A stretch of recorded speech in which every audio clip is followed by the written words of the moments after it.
वडोदरा के विभिन्न इलाकों में कई जीर्ण इमारतें मौजूद है जिनकी बारिश के मौसम में आए दिन धराशायी होने की खबरें सामने आती रहती है।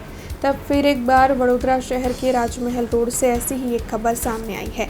दरअसल वडोदरा के राजमहल रोड पर वैराई माता के खांचे में कल एक जीर्ण मकान की छत का कुछ हिस्सा धराशायी हो गया, जिसके मद्देनजर तुरंत ही दमकल की टीम वहां पर पहुंच गई थी।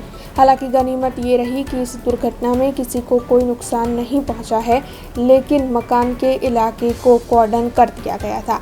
वैसे आपको बता दें कि जो प्राथमिक जानकारी है उसके मुताबिक घर के मालिकों के अंदरूनी विवाद के चलते इस घर की मरम्मत का कार्य नहीं हो पा रहा है। હું અહીંયા ખંડેરાવ માર્કેટ વેરે માતાના ખાંચામાં રહું છું।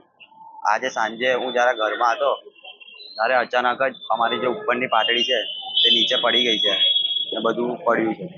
હું ઘરે જ હતો એ ટાઈમે 2-3 સેકન્ડનો બનાવ બન્યો હશે કે બધું પડ્યું ને હું નીકળી ગયો, બાકી હું પોતે જ દબાઈને મરી જતો। આ તો ખાસા વર્ષો થઈ ગયા આ ઘરને। અમે ઘણી બધી વાર કીધું કાકા લોકોને કે તમે લોકો વેચી દો કેમ કે આ જૂનું થઈ ગયું છે। હવે કાલ ઉઠીને કશું પડે, આજે ઉપર પડ્યું અમારે અંદર, કાલ ઉઠીને નીચે બહાર પડે ને કોઈને વાગી જાય તો જવાબદારી કોની? મારા કાકા છે જયેશ પટેલ, એ ના કહે છે કે ભાઈ અમારે તો ભુજમાં બંગલો છે અમારો, અમને શું જરૂર છે બોલે બરોડામાં આવીને રહેવાની, બોલે તમે લોકો જેવા છો એવા રહો, નહીં મારે વેચવું નહીં રિનોવેશન કરાવવું।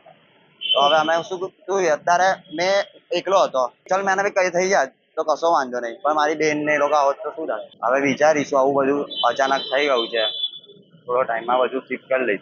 हमसे जुड़े रहने के लिए हमारे YouTube चैनल को सब्सक्राइब करें और नई वीडियो की नोटिफिकेशन के लिए बेल आइकॉन को दबाएं।